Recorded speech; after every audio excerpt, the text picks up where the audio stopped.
Hello, everybody, and welcome to the latest episode of the Football Uncensored podcast with John Sitton and myself, Rob Kirton. First, a very brief congratulations to John and I because we've managed to record for consecutive weeks for the first time in ages. Less than a week actually. Today is Monday as we record, and last week was Tuesday, so even better. Fair play to us. Yeah. Right, now that little bit of self-indulgence is out of the way.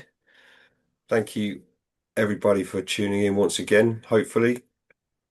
As I always say, we want to try and increase the listeners, the viewers, the output, the publicity, whatever word you want to use for John's podcast. So thank you from me for everyone who helps with that. I know a lot of you share it on Twitter, X, whatever, and other social media platforms. So thank you from me. John, evening. How are you, mate? All right, not bad, mate. Yeah, good. Yeah, the reason I'm able to do it is I cancelled going to me keep fit because probably just like me age really. I think I've ripped a muscle, torn a muscle in my abdomen. So Mm. bit of an uncomfortable last month or so. You know what I mean? Trying to turn over in bed and what have you. So I'm finally going to get it looked at on Wednesday. But in the meantime, I've got to use my nut. And although I've had a little mini workout in my little home gym, you know, it's I'm been able to do anything more strenuous, which I plan to do sort of round about now, and then bump into you about nine, half nine. But here we are a bit earlier. Good. Um, yeah, Like I say, fast start. yep. Look to the Premier League, so we've got plenty to chat about. Yeah, just gonna say something similar to that. Another week's gone by. We've had Champions League as well. A few other one or two off the pitch stories, although a lot of them are more sort of rumour and conjecture at the moment. But we'll start with Champions League, shall we? As it was first round of matches and six teams from England in um, the second year of the new league format, and a relatively successful start. I think it's fair to say four wins to two defeats, including another late show by Liverpool, but. We've both been lucky enough to watch the highlight shows, as BBC have got them again this season. So, John, I know you've seen them. Yeah, Any early thoughts? I think I think Any one or anything stand out?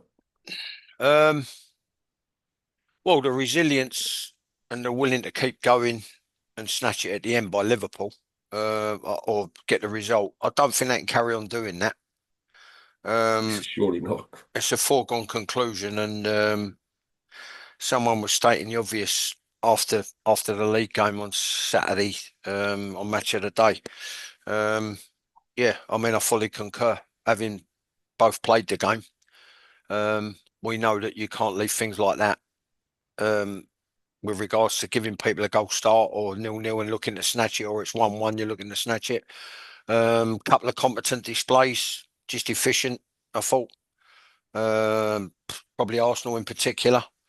Um, I think Newcastle, when you look at the, like, rather than groups, you've got these different sets. What the thing I was reading the centre page spread the other day about it, and Mm. they've probably got the hardest, like, lot of fixtures out of the home clubs. But let's hope they all do well. I stick to me thing. I like London clubs to do well in the cups and the Premier League. I like all British clubs to do well in Europe. So let's hope we do well. But yeah, we'll soon be down to the nitty gritty. It's just after Christmas, and all they've got to do is keep chipping away. Um, yeah, I thought that what I did see, we were well worth the wins that we got. Mm. Probably the best I could say is we played at a competent, efficient level.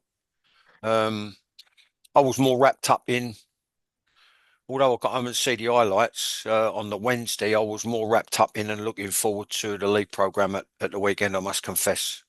Because I think where they keep changing things, Rob, um, again, from the Ministry of State and the obvious, I think it's only a matter of time, which someone else intimated, but we'd already said it before, a million podcasts ago, that, this European Super League, I don't think it's going away. So it's a case of watch this space. Yeah, I wouldn't say I've forgotten about the European Super League or the concept of it, but probably conveniently pushed to the back of the mind somewhere until, as you say, the next time almost inevitably rears its head again. Probably a season or two, who knows? But yeah, early days, just as in the Premier League and the Football League, early days in the Champions League, and difficult to get a handle on it after one set of fixtures. But it's important to note the relatively impressive start by the English clubs. I Yeah, think next round's in a fortnight. We'll see a little bit more from them. So we will move on to the weekend's league fixtures. yeah, Start with the Arsenal, yeah, as to loosely linked from the Champions League. I think you said the word efficient a moment ago. There's yeah. been quite a lot levelled at Mikel Arteta and Arsenal by various pundits on various channels from what I've watched over the last 48 hours about his starting lineup and his tactical approach versus City at the weekend. So I think we'd all like to get your thoughts on it, Well, I'd like really. to know what was wrong with the tactical approach because I thought they more or less dominated the game, and City showed quite clearly that the manager's philosophy of defending with the ball, as in um, dominating possession. It's plainly evident they do need to defend with the ball because they can't seem to defend without it, either this season or in particular last season. And when you look at Arsenal's goal, I thought it was embarrassing, schoolboy, maybe youth team sort of mistake. Arsenal totally dominated possession. That's the first thing. They probably should have done more with regards to. I wouldn't have taken Madueke off, but then you don't know what's gone on behind closed doors. You don't know his motives. He might have had a little tweak. He might have had um, you know, started to stiffen up because they've all had busy seasons last year. They've had busy summers. Of He played in the Club World Cup, course he did, uh, yeah. so you don't know what's going on behind the scenes. Then you look at the other thing with regards to not starting a big topic of conversation, the signing, Eze, Mm. Eberechi Eze, however you say it, Eberechi Eze. Probably need him because he can just like shoot from distance, which I think is crying out for him and Rice to do. Um, they never got probably one criticism. They probably never flooded the box enough. There were occasions when they absolutely did, but there were other times when it could have been fired in, but the players had to turn it out and go around the other side and do the play round because there weren't enough bodies committed to the box. I'd just like to see him gamble more. Um, Everything's a calculated risk. Trying to keep possession's a calculated risk. I just think like they need to take it that next step and the calculated risk of maybe listening to the crowd when you hear him say shoot, you know what I mean? Have a shot or play a little give and go, or just someone scoop it up, um, or someone roll someone in the box. Yeah, I'd like to see that. The goal itself, you could feel it coming, um, but I'll look at it and I'm thinking to myself, well, who's drilling these people? Who's actually contributing to the manager? A bit like West Ham. I looked at Potter. He looked a very, very lonely, sad, bewildered figure. If you're his man and he keeps appointing you alongside him, he takes you as a member of his staff, but you're the senior coach or you're his assistant manager, if it was me, I'd be up and down like a yo-yo. But he looked very lonely, um, Mm. and he looked like he was on his own, and he looked like no one was digging anybody out.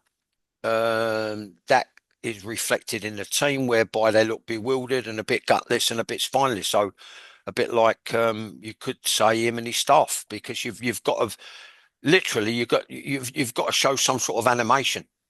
And all this we've got to find a solution. Well, so far the only win you've had was against a club who were, it was toxic at the time anyway on it in itself. So you're struggling to find a solution thus far, apart from that one-off thing.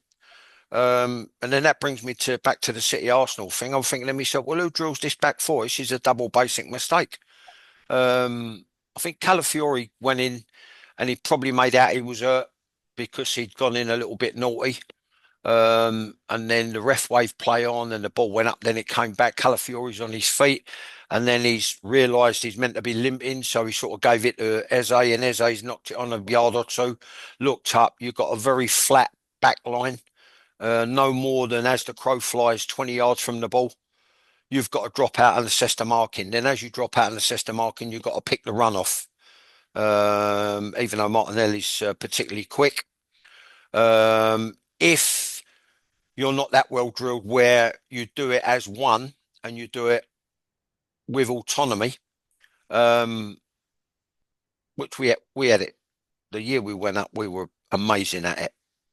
And then if there was anyone forget, you had bosses like, or I was the governor at the back, I was the boss at the back, where you scream, and it to the extent where it might even make somebody jump, to make sure that you drop out and you assess the marking when there's no pressure on the ball.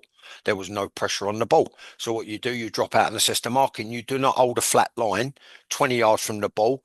And it was a very, very simple pass, very easy pass. Someone going, right, OTT, it was a world-class ball. It was a straight ping, flat, probably about crossbar right. Um, And then it sets a precedent because, like, basically, if the back four drop out or the centre backs drop out and they pick the angled run off from Martinelli, then that makes the goalkeeper drop out. But what happens is, because they sort of squeezed and held, um, the goalkeeper squeezed up behind them, which is the right thing to do. But then, as a consequence, he's in no man's land, and it made Martinelli's mind up. And thank God it did, Mhm.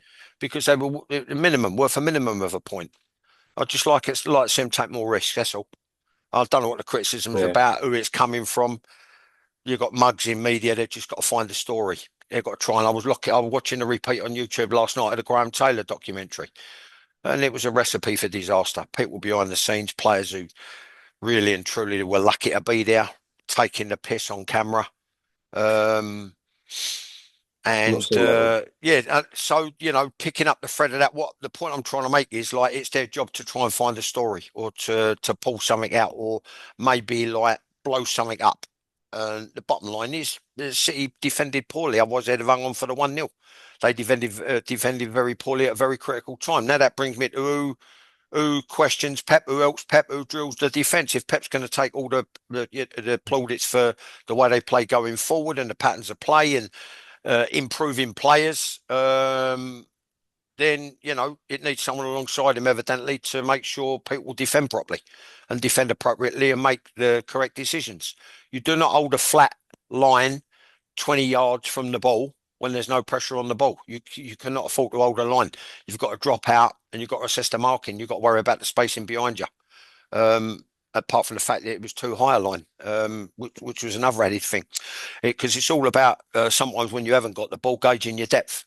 Um, and then marrying that into the Potter thing that I mentioned.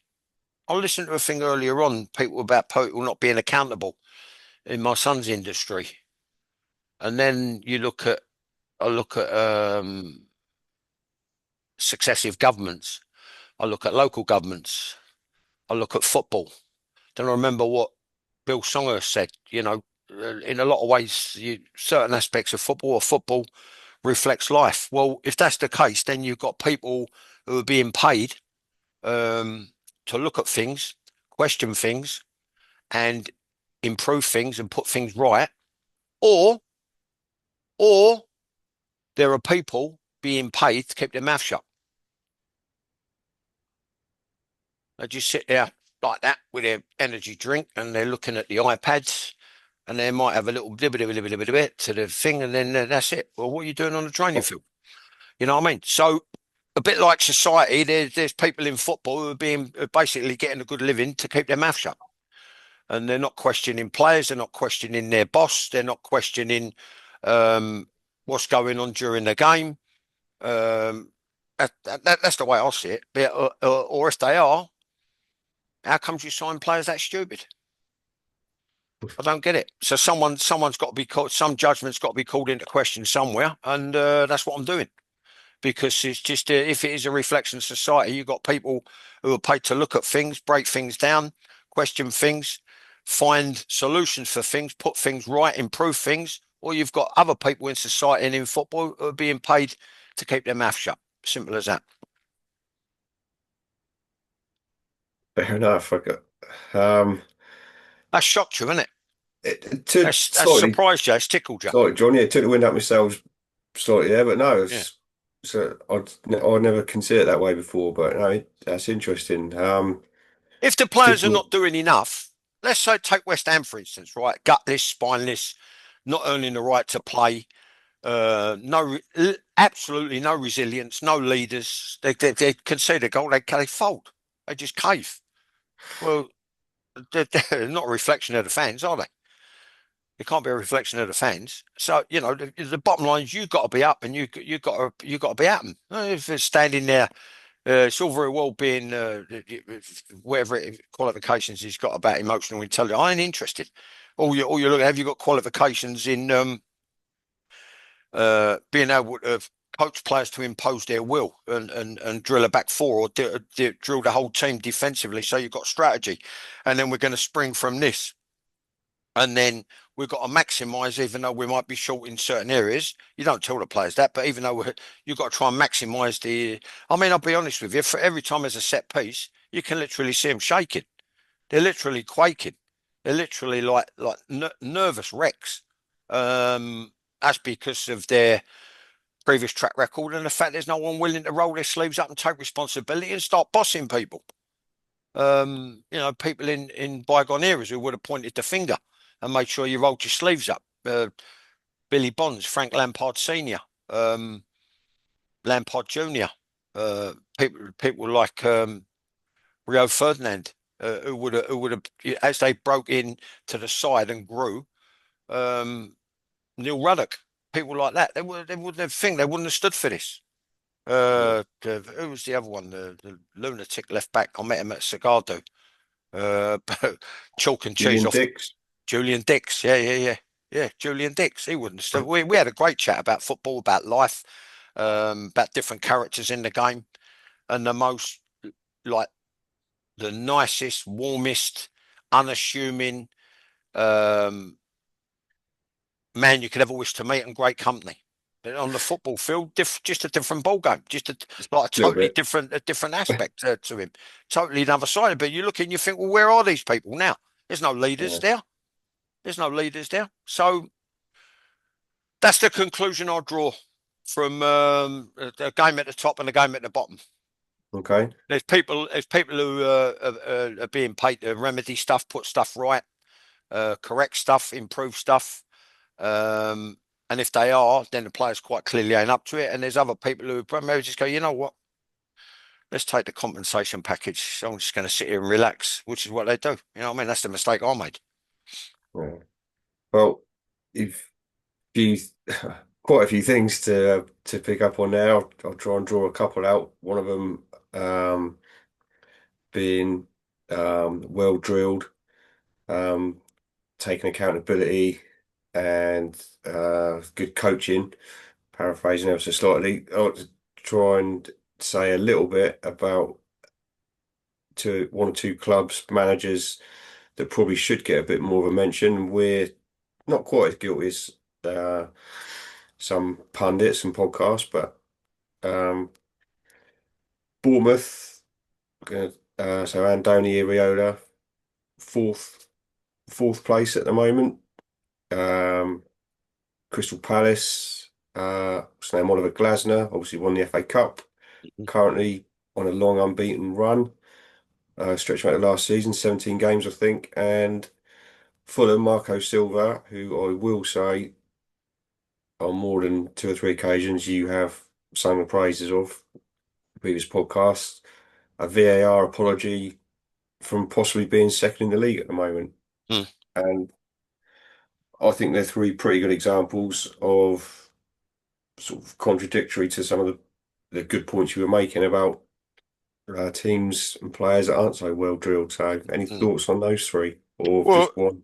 yeah, what I'd say is it's probably a reflection of where they're at. They might manage differently. I'd like to think they wouldn't, but they might have to manage differently.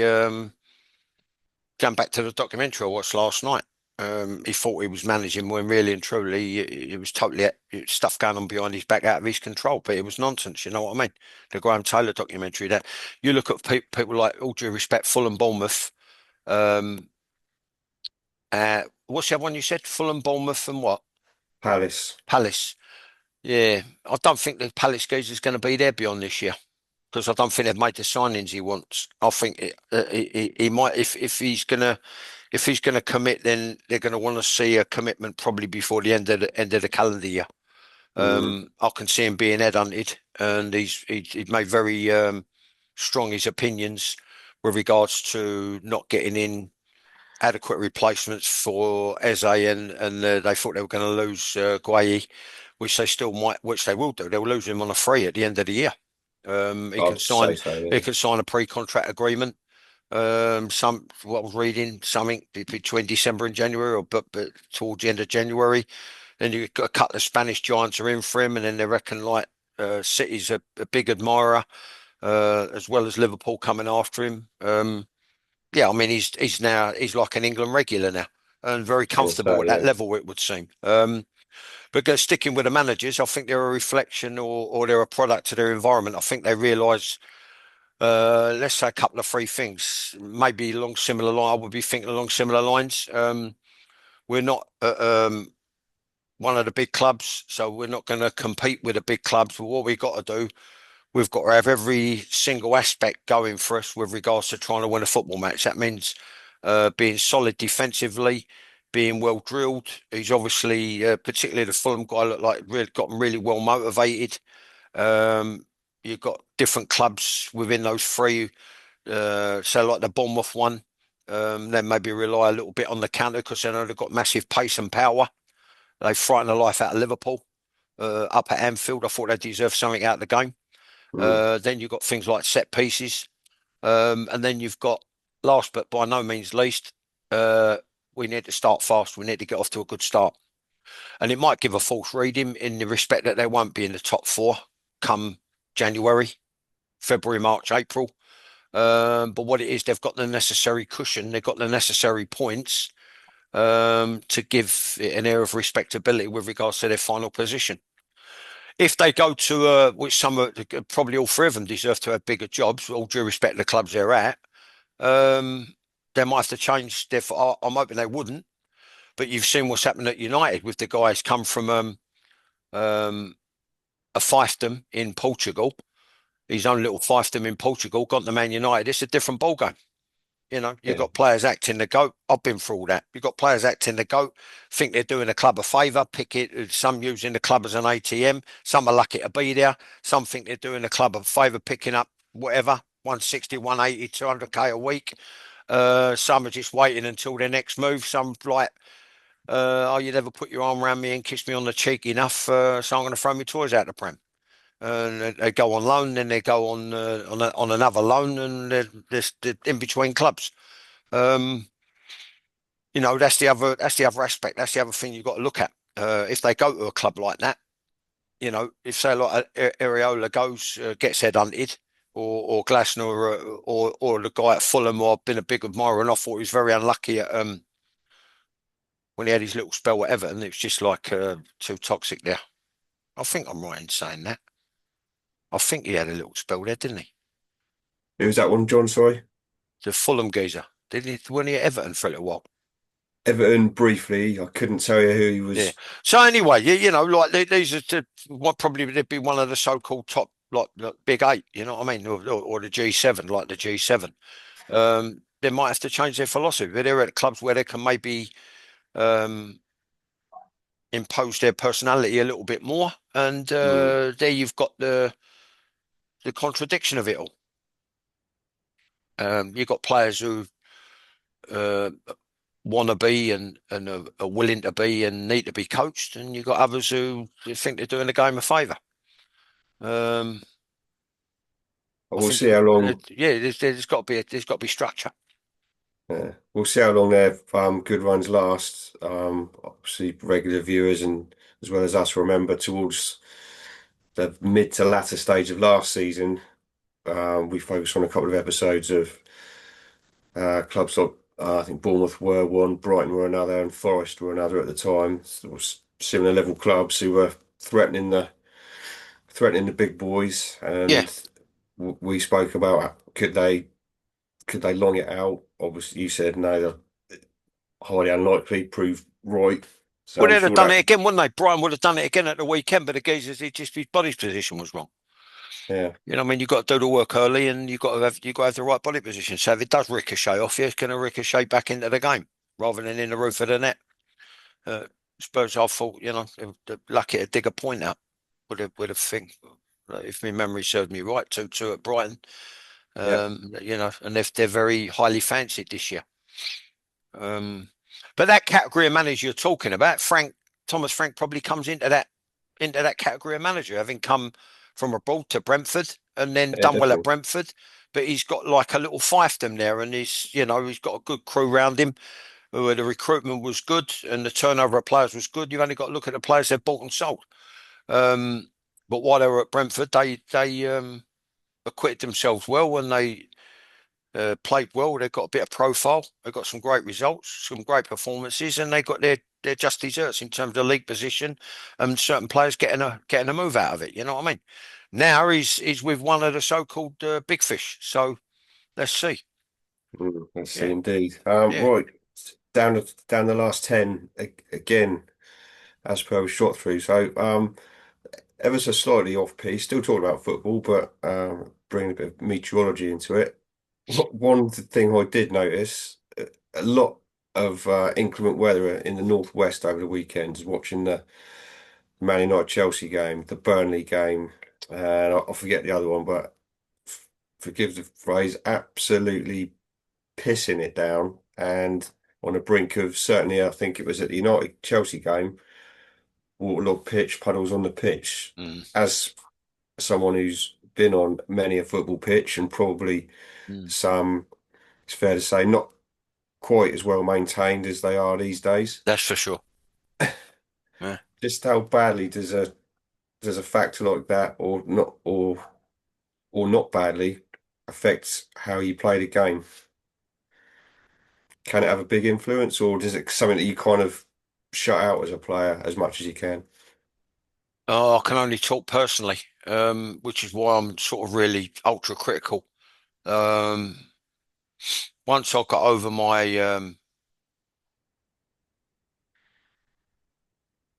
well, it is, I achieved a lot very young. I broke into the Chelsea side. Then, for reasons best known to other people, wasn't fancied.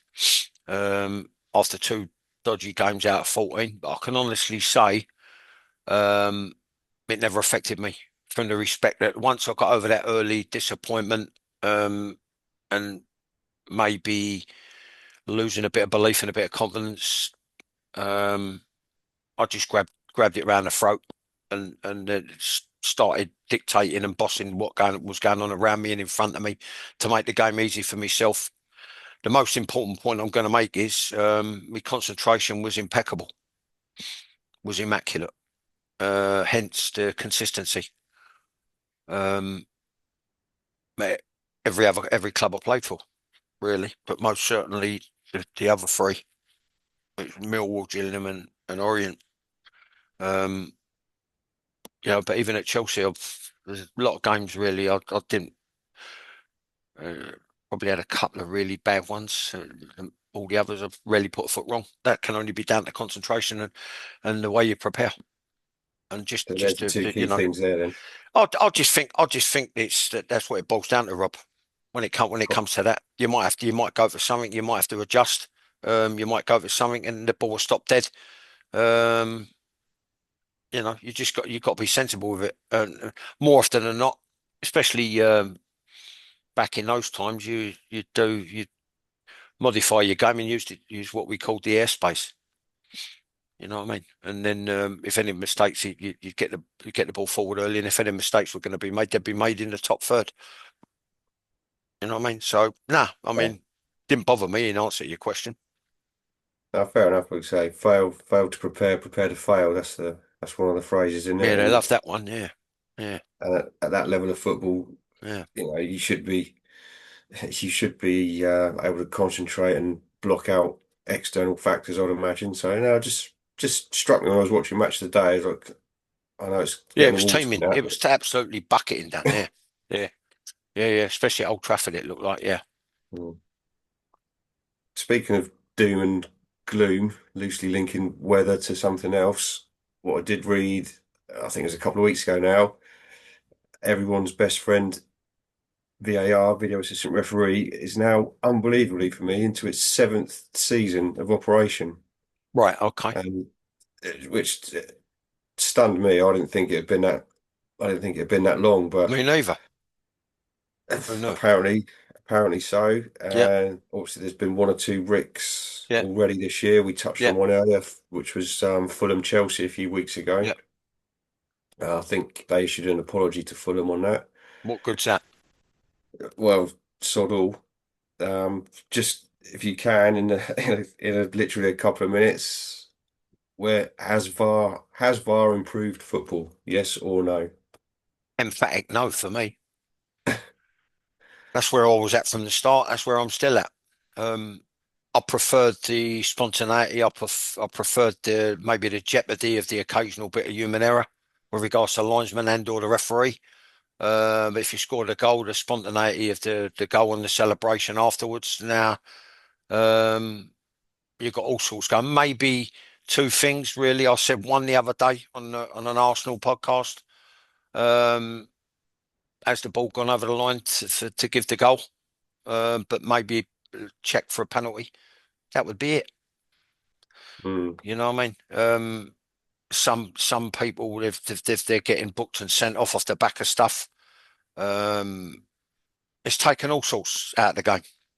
But I'm going to reiterate what I said on that. You know, it's just another ingredient as it pushes towards the total Americanization of the game, and I'm sure that will be what it like the end result, the end game, if you like. You know, when they wait for a decision and have to wait a long time. If you look at like I was, and I'm getting back into it now. I was a fan of the American football, um, and I'm getting back into it now as they're showing games. Because it was a big talking point when I was at the O's, and '85 was. I've been listening to it for 40 years. Climate change, global warming, the latest Mike Tyson fight, or did you see the American football on Channel 4 last night? You know what I mean? So when something happens and it's like elongated and they've got to long it out to make a thing, they're like, we'll be back after these messages, and it gives someone a chance to advertise whatever beer they want you to drink.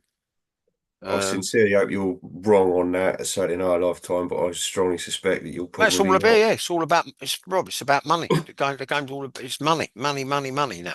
Money. It's a business. That was another one. I watched. It was tongue in cheek. It was a piss take. I watched another documentary we made ages ago about a not by not my cup of tea. The geezer that Badil. He's not my cup of tea in any way, shape, or form. And they've done a documentary on how the game was different in the 70s and particularly the 80s. And when people could, okay, then there needed to be a line drawn because it was just with certain players who were named on that program. I'm not going to go over them again. I'm not bothered. No one in football frightened me ever, not one single person. But they named players who think, and it was just total, like as Lord Hudson would say, just total thuggery. They were just thugs. You know what I mean? Because he liked to play the game in a beautiful way, and quite rightly. So there had to be a line drawn somewhere.